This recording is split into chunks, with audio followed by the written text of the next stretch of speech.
arco de Elbaf está chegando ao fim. E com isso, aquela velha pergunta surge: quem será o próximo companheiro que irá entrar para o bando do Chapéu de Palha? A verdade é que, desde que chegamos à maravilhosa Terra dos Gigantes, apenas uma resposta parecia provável. Porém, depois de tudo que nós vimos recentemente, as coisas mudaram. E, por isso, nós precisamos analisar os 4 possíveis candidatos e ver quem realmente tem chance de se juntar ao Luffy como o último membro da tripulação do futuro Rei dos Piratas. Então, já deixa o like e se inscreve e bora lá entender as motivações e problemas de cada um deles. Galera, antes de analisar qualquer candidato, a gente precisa entender o padrão que o Oda utiliza para montar a tripulação. Primeiro, todo membro tem uma dor central ligada à perda, à prisão ou à falta de liberdade. Por exemplo, nós temos a Robin O'Hara, a Nami Warlong e por aí vai. Segundo, todo membro tem um sonho pessoal que só pode ser realizado navegando, um sonho grande demais para caber em qualquer outro lugar. Terceiro, e talvez o mais importante de todos, em algum momento o Luffy olha para aquela pessoa e quer ela ao lado dele, das maneiras mais aleatórias possíveis. Também tem um quarto elemento que o Oda utiliza muito, que é a oposição inicial. Vários dos Chapéus de Palha começaram contra o bando. O Zoro não queria saber da pirataria,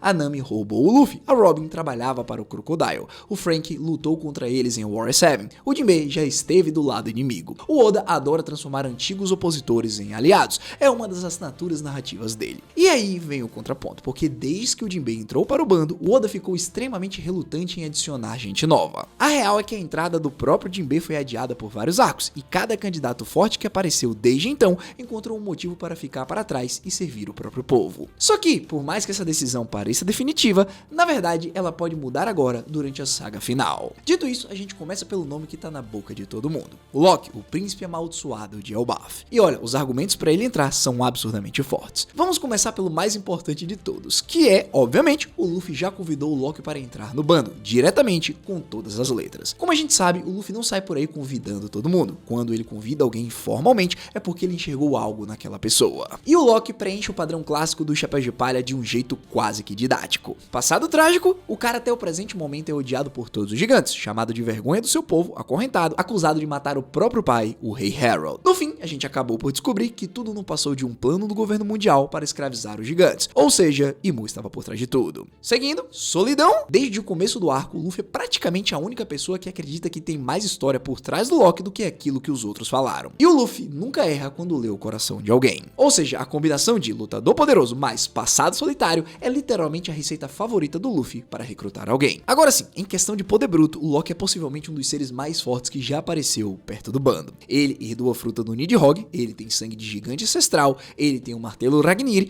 e o nível de poder dele é comparado às pessoas mais fortes desse mundo. Como aliado na guerra final, o Lock seria uma adição devastadora. Porém, calma, que por mais que eu goste bastante desse personagem, agora vem o problema. E o problema do Lock é, literalmente, o seu tamanho. O príncipe é um gigante ancestral de mais de 60 metros de altura. Ele não cabe no Sunny, e embora exista a possibilidade de algum truque para encolhê-lo, isso seria uma solução meio forçada para um problema que o Oda não precisa criar. E também tem uma complicação ainda maior do que o tamanho, que é o destino do Lock. Porque quanto mais o Oda desenvolve o personagem, mais fica claro que o Lock está sendo construído para ser o rei de Elbaf, não para ser um pirata. A história dele é uma história de liderança, de retomar o trono, de proteger os gigantes e de carregar o peso dos sonhos que o seu pai deixou. E tem o problema do power scaling, que é mais sério do que parece. O Oda mantém com muito cuidado uma hierarquia onde o Luffy é sempre o mais forte do bando e os companheiros crescem ao lado dele sem nunca ofuscar o capitão. Agora, se o Lock é tão forte quanto um imperador ou um almirante, colocar ele no bando agora quebraria essa hierarquia, porque ele provavelmente seria mais forte do que todo mundo, com exceção talvez do que o próprio Luffy. Isso desequilibraria a dinâmica que o Oda protege há mais de 2 décadas. Então, o veredito do Lock é o seguinte: ele é o candidato mais interessante para se juntar ao Chapéu de Palha, porém, ele é também o candidato com as complicações mais difíceis de se resolver. Dito isso, a leitura mais provável é que o Lock vai ser um aliado colossal na guerra final, talvez o mais forte que o bando vai ter ao seu lado. Contudo, o destino dele é o trono de Elbaf, não o convés do Sunny. Agora, seguindo, a gente vai para a candidata que tem um vínculo emocional mais profundo de todos, a Vivi. E aqui a situação é única, porque a Vivi não é uma candidata a entrar no bando. Ela é praticamente um membro honorário do Chapéu de Palha. Ela viajou com o bando durante a Alabasta inteira, lutou ao lado deles, sofreu com eles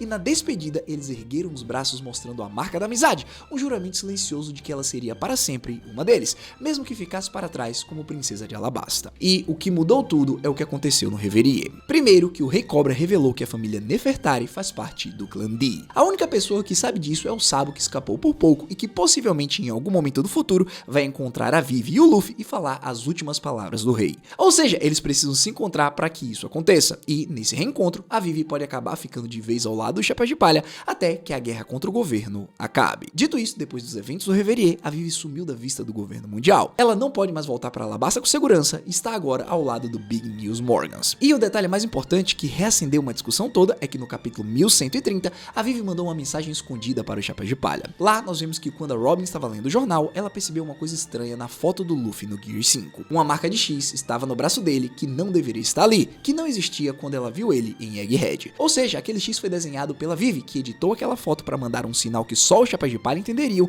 dizendo que ela está viva e precisa de ajuda. Infelizmente, todos os Chapéus de Palha que estavam presentes em Alabasta e desenharam o X não leram esse jornal. De qualquer forma, isso muda completamente a posição da Vivi nessa lista, porque diferente dos outros personagens que falaremos nesse vídeo, a Vivi não precisa de um arco para construir um vínculo com o Luffy. Esse vínculo já existe há mais de 20 anos de publicação. O bando ama a Vivi, o Luffy considera ela uma amiga para toda viva. Se ela aparecer pedindo para navegar com eles, não tem um único Chapéu de Palha que vai hesitar. E também tem a camada de poder que torna a Vivi ainda mais interessante para o fim da série, porque existe uma teoria, que a gente já comentou aqui, de que a Vivi pode comer a fruta da deusa da chuva, Zaza, o que daria a ela um poder de controle climático absurdo e um papel mitológico ao lado do Luffy Comunica, da Shira Roche como Poseidon e dos outros soberanos. Uma Vivi com o poder da chuva não seria só uma princesa simbólica, seria uma combatente de peso na guerra contra Imu e também responderia muitas coisas que vinculam ela ao reino de Alabasta. Mas calma, porque a gente também precisa ser honesto sobre as complicações da Vivi. A primeira é que a função dela pode ser mais a de uma aliada política e simbólica do que a de uma tripulante de pancadaria. A segunda e mais séria do ponto de vista narrativo é que um arco de resgate da Vivi no meio do arco de Elbaf poderia desviar o foco da história em um momento crítico. E a terceira complicação é a mais filosófica, porque a Vivi já teve a despedida mais bonita da história de One Piece. Existe um risco de que trazer ela de volta como membro permanente diminua o impacto daquela cena clássica do braço erguido. Então, pensando nisso, o veredito da Vivi tem grandes chances de ela ser realmente a última tripulante, até porque ela já faz parte do bando. Se somarmos tudo o que ela representava anteriormente com o fato de ela ser membro do clã D, tudo se encaixa perfeitamente. Fora que se ela não pode voltar a ser rainha de Alabasta pois está sendo caçada, o único lugar que ela pode ir é para o lado dos seus nakamas. Bom, de qualquer forma, vamos seguir e agora a gente chega no candidato mais paradoxal dessa lista, Yamato. Porque Yamato é o único dos 4 que já declarou abertamente várias vezes que queria entrar no bando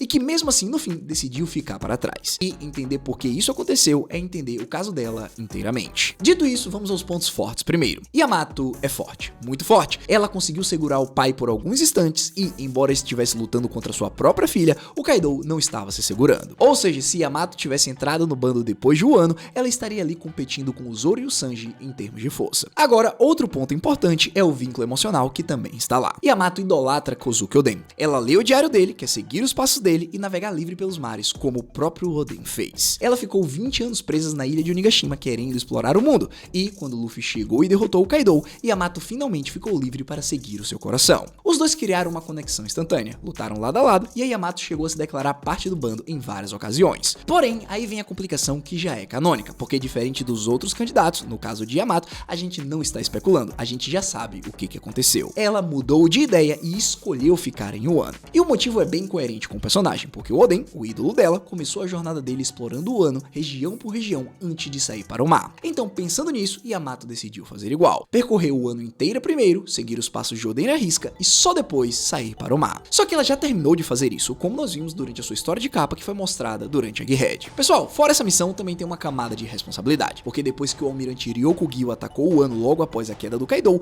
Yamato percebeu que o país ainda precisava de proteção, e então decidiu ficar para defender a terra, enquanto Luffy declarava o Wano como território sob sua proteção. Dito isso, o veredito para Yamato é: ela, agora que terminou de percorrer o território de Wano, pode sim querer ir para o mar e se encontrar com o Luffy após o arco de Elbaf. Porém, isso vai depender muito do que vai acontecer em Wano, porque, como sabemos, o Caribou chegou em Hachinosu e revelou tudo sobre as armas ancestrais. Então, se o Barba Negra resolver atacar o país dos samurais para tentar roubar a arma ancestral Pluton, Yamato vai ter que ficar para defender e não pode sair até que a ajuda chegue. Contudo, sabendo que o Tite ganhou todos os seus confrontos até agora, eu imagino que se ele realmente vá para o Wano, todos serão derrotados. Por fim, também tem a chance dela aparecer acompanhando Momonosuke durante a guerra final, da mesma forma que falamos sobre o Loki. Bom, Bom, pessoal, aí chegamos na candidata mais nova e mais imprevisível dessa lista, que é a Gunko, a princesa Shuri do reino de Hesperia, hoje uma cavaleira sagrada a serviço de Ymul. E o caso dela é fascinante porque ela preenche quase todos os requisitos clássicos para ser um chapéu de palha e ao mesmo tempo tem o maior obstáculo de todos os 4 candidatos. Para começar, vamos aos pontos fortes, que são muitos. Primeiro, passado trágico, a Shuri vem de um reino destruído, Hesperia, e foi forçada a matar o próprio pai, o rei Reuven, por controle do Dome Reverse de Ymul. A vida inteira dela foi roubada por forças externas. Isso é uma das tragédias mais pesadas que o Oda já construiu. Segundo, tema de liberdade, a Shuri é literalmente uma prisioneira de Ymul, controlada contra a própria vontade, e o Luffy é o guerreiro da libertação, o símbolo máximo da liberdade dentro de One Piece. Existe uma simetria temática absurda entre uma garota controlada pelo maior vilão da obra e o cara cuja existência inteira é sobre libertar os oprimidos. E também tem a ironia mais cruel e mais bonita do caso dela, porque a Gunko demonstra medo do Nika, medo da forma de libertação do Luffy. E esse medo pode ter sido plantado pelo próprio Ymul, ou seja, ela teme justamente a única figura capaz de libertá-la. Isso é poesia narrativa pura, ou seja, absolute cinema. Fora isso tudo, nós temos que a ponte emocional já existe, e ela se chama Brook. Porque a Gunko, como princesa Shuri, foi parte fundamental do passado do Brook em Hesperia. Ela cantava de mãos dadas com ele, ela queria ser forte como a mãe, e ela prometeu que quando o Brook virasse pirata, ela iria junto. O Brook é basicamente a única pessoa viva que sabe quem a Shuri realmente era antes de Ymul.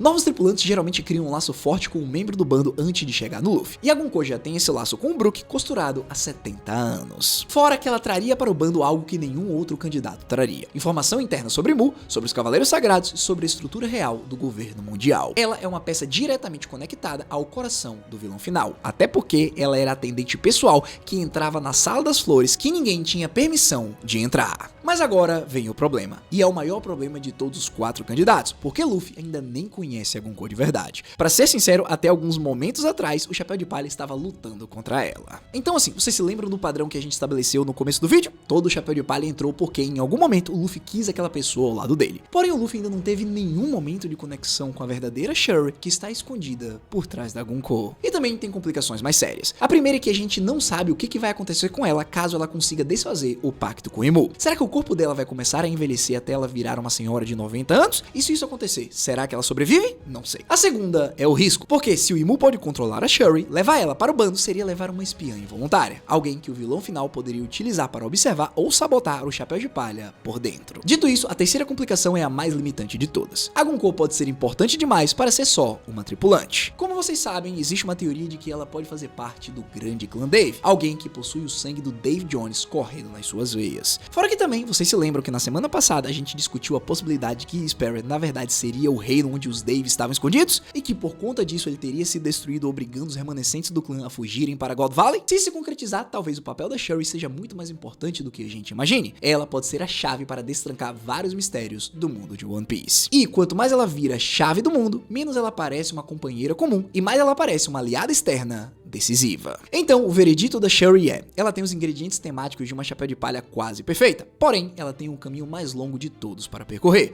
porque o Luffy precisa primeiro libertar ela, depois conhecer quem ela realmente é, e só então construir o vínculo que todos os outros Nakamas já têm. Só que, sinceramente, na minha opinião, ver ela realizando seu sonho ao lado do Brook ia ser maravilhoso, e também ter alguém dos Dave no bando do Luffy ia ser extremamente poético. Bom, depois de analisar os 4, vamos colocar tudo na balança e ser honestos sobre quem realmente tem mais chance. E o detalhe mais importante para entender é que cada um desses 4 lidera em uma categoria diferente. A Vivi lidera no vínculo emocional. Ela é a única que já é família, que já tem a marca da amizade e que já mandou um pedido de ajuda. Se eu tivesse que apostar em quem sobe no Sunny com menos obstáculos narrativos, seria ela. O Loki lidera no poder e no convite explícito. Ele é o único que o Luffy convidou formalmente e é de longe o mais forte. Porém, o tamanho dele e o destino de ser o rei de Elbaf são obstáculos bem pesados. Ou seja, acredito que ele apenas faça parte da grande frota e apareça na guerra final. Já Yamato lidera na vontade declarada. Ela é a única que já disse sim de coração. Porém, escolheu ficar, e tirar ela de Wano agora exige uma reviravolta que o Oda teria que justificar muito bem. Por fim, a Shuri lidera na conexão com o vilão final. Ela é a mais ligada ao Ymul. Contudo, ela tem várias complicações que podem acabar atrapalhando a entrada dela no bando. E pessoal, aqui está a verdade que incomoda muita gente e precisamos encarar. Porque, desde o Jinbe, o Oda tem mostrado uma relutância enorme em adicionar gente nova. Ou seja, é totalmente possível que nenhum desses 4 entre oficialmente, e que todos eles sigam um caminho paralelo de aliados que ajudam somente na guerra, porém ficam para trás para cumprir os próprios destinos. O bando atual já está completo em termos de função. Tem espadachim, navegador, cozinheiro, médico, arqueólogo, atirador, carpinteiro, músico, timoneiro.